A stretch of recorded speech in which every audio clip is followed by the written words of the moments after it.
je m'appelle Sabrina et je participe au projet de volontariat du CJE des Bleuets. Puis moi, dans cette vidéo, je vais parler de l'alimentation locale.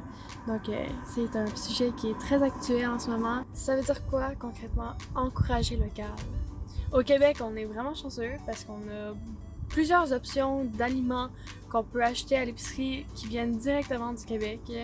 Mais évidemment, il y a plusieurs fruits et légumes aussi qu'on va retrouver à l'épicerie puis qui peuvent absolument pas être locales. Par exemple, les bananes. Quand vous achetez un paquet de bananes, ben il y a une étiquette dessus. Si vous portez attention à ce qui est écrit sur l'étiquette, ça va dire d'où est-ce que votre fruit ou votre légume va venir. Puis vous allez voir, souvent c'est très loin du Québec. Donc vous pouvez vous imaginer évidemment tout le chemin que vos fruits et légumes ont fait. Évidemment, il y a beaucoup de retombées positives à manger local.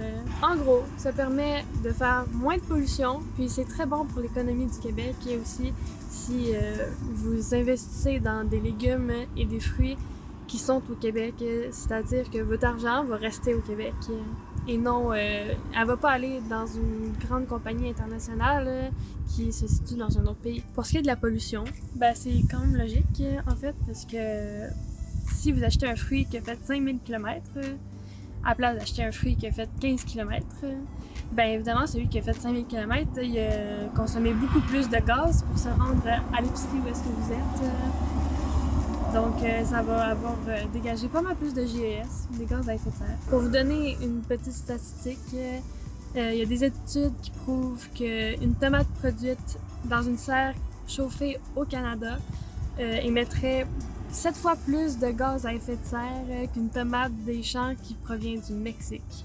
C'est pour ça que manger des aliments locaux de saison, lorsque c'est possible, ce serait la meilleure option. Acheter des fruits et des légumes qui viennent de votre région, par exemple des bleuets, des fraises, des petits fruits, à la place d'acheter des bananes, des ananas ou des mangues qui viennent de très loin. Sinon, remplacer le riz par du sarrasin ou utiliser de l'huile de tournesol à la place de l'huile d'olive. Il y a plein de petits trucs comme ça. On le sait, manger des aliments locaux, c'est bon pour les papilles, c'est bon pour notre santé et c'est surtout bon pour le climat. Puisque le transport des produits importés, parfois, ça vient de l'autre bout du monde puis ça émet des quantités indigestes de gaz à effet de serre. Vous pouvez retrouver des agriculteurs ou des maraîchers qui vendent leurs fruits et leurs légumes ou bien qui pratiquent l'autocueillette, qui est aussi une belle alternative. Vous pouvez vous aider avec le site de Zone Boréale Saguenay-Lac-Saint-Jean, qui est vraiment un site qui est bien fait, je trouve, puis ça nous donne tout plein de renseignements. Manger local, c'est très bien.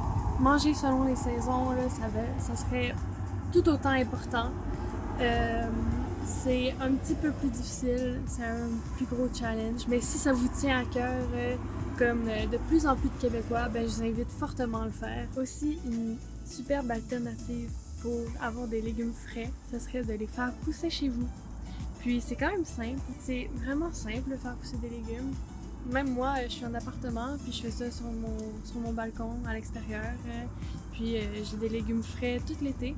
Puis même, il y a certains légumes et fines d'herbe que je peux rentrer à l'intérieur l'hiver. Bref, vous pouvez retrouver plusieurs informations sur Internet. Les informations sont tellement accessibles. Donc voilà, j'ai terminé. Et puis, je vous souhaite une superbe journée.